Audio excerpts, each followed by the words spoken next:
What's up, everybody? It's your boy mel.on.mars. Thank you so much for joining me today. Here to do a recap very quickly of the NBA draft, and particularly for the Dallas Mavericks, because I believe the draft picks they made this year, guys, is setting them up for a great future. And I'm not just talking about a distant future. I'm talking about a great near future. Let's talk about the draft picks first. They made a trade with the Atlanta Hawks, I'm sure a lot of you know already, to get Luka Doncic. I hope I'm saying that correctly. He's a 6'8" point guard, shooting guard, small forward, power forward, whichever one you want to put him at, because we know the NBA is a positionless league nowadays. Seriously, this guy can do everything on the offensive end. He's great ball handler. It's amazing passer. He's an above average shooter. He just got vision all over the court. I mean, honestly, guys, I don't put too much hype on this guy because he was doing it in the Euro League, but the Euro League is the second hardest league in the world after the NBA. That's a lot of ex-NBA players play at.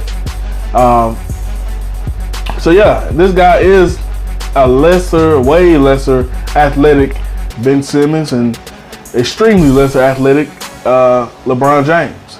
The Mavericks have a lot to be proud of with that pick.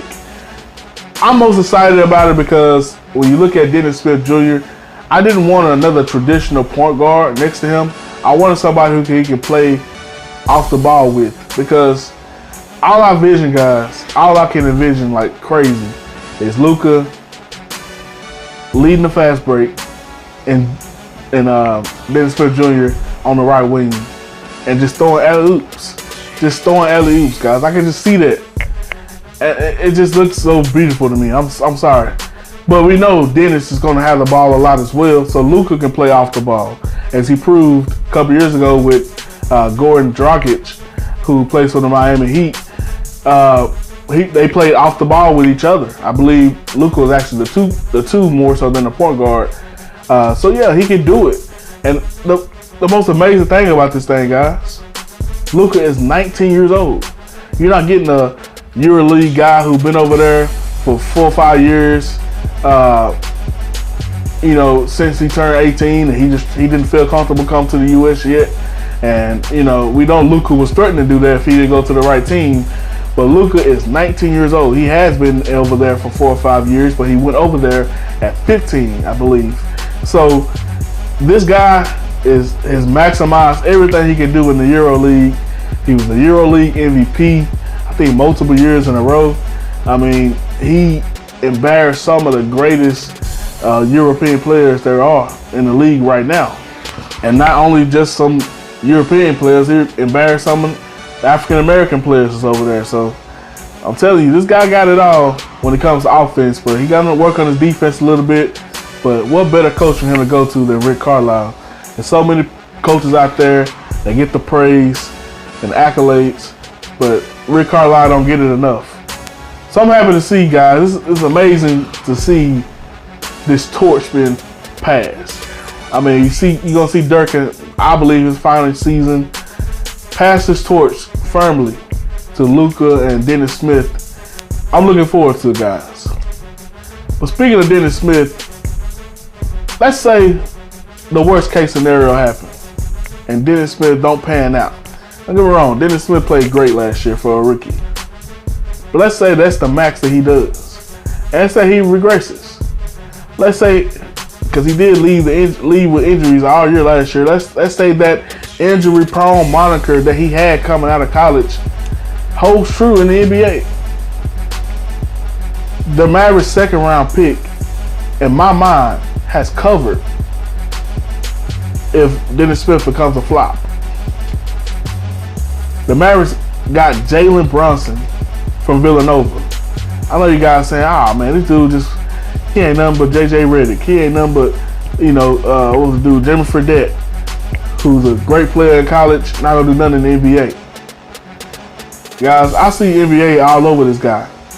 You know what I truly see in him? With more of a jump shot? Avery Johnson. I haven't heard that comparison from nobody, but I really do see Avery Johnson and Jalen Brunson. What kind of rhyme, huh? Why? Because this guy is a general, just like Avery was. He's the floor leader. I mean, you saw the national championship game. He got into some foul trouble, and sorry to say, the white guy from Villanova, who now went to Milwaukee, he took over with his athleticism. Don't get me wrong, but Villanova wouldn't have made it the first 2 rounds if it wasn't for Jalen Brunson.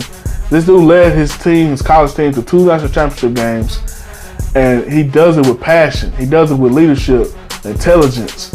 I mean, I didn't like him because he beat Texas Tech, and I want Texas Tech to go all the way. But you can't hate on the young man. This dude plays his butt off. If you know, his dad played in the NBA as well. I forget his name off the top of my head, but I know he had a horrible hairline back in the day. So, but he was a hustler. He was a guy who I remember vividly playing for the 76ers, always around the ball, always, hustling, doing what he needs to do to get his name on the stat sheet, doing the things that don't show up on the stat sheet, and so he brought that same mentality, but gave his son some skills. So this young man, I promise you, if Dennis Smith Jr. don't pan out, we got the future point guard for the Dallas Mavericks and Jalen Brunson. But for now, he may spend a little time in G League, but I only think he's gonna spend time in G League if they re-sign Yogi Ferrell, which I know he's a fan favorite, but honestly, I'd rather Yogi be gone because Jalen's, 6'1", but he's still taller than Yogi. And I'm kind of tired of the super small point guards. We already got JJ. We know JJ is a lifer. I know David Harris most likely will come back. So I'm tired of those super tiny point guards. I'd rather put Jalen and JJ as the backup point guards. Let Devin Harris come back, play 2 guard, 3. I like the move. I like Jalen Brunson a whole lot. Later in the second round, they get a guy at the 56th pick, Ray Spalding. And at the 60th pick, they get the Greek Freak's brother. I ain't gonna try to say his name. It's like Kostas Antetokounmpo. But you could tell Donnie Nelson had his hands all over this draft because he has personal connections with every player on the draft, I believe, besides Spalding. I don't want to get too much into it, but Brunson, father, he had a good relationship with Donnie. He was the reason pretty much Brunson got a job early in his career. And then Antetokounmpo, we know that Giannis and Donnie had a great relationship, so you should have had him. Dang, what that looked like. Anyway, go guys. I think it's a great draft by the Mavericks. Great, awesome job. But the reason I say the near future of the Mavericks may look better, because I believe they well in hand and play for so many free agent moves. Not only free agent moves, but trades. And I might get into those in another video, but I definitely think the Mavericks are back when it comes to the playoffs. I ain't saying a championship, nothing like that. Or championship contenders. But for me, guys, for what I believe the draft meant for the Mavericks and what I hope and see them doing in free agency, I see the Mavericks winning no less than 45 games next year. So, it's your boy mel.on.mars. Let me hear what you guys say about this in the comment section below. What you think about the Mavericks draft? If you're not a Mavericks fan, if you are an NBA fan, you got a team out there that you believe did great, or your team you wish they did better, let me hear what you guys say in the comment section below.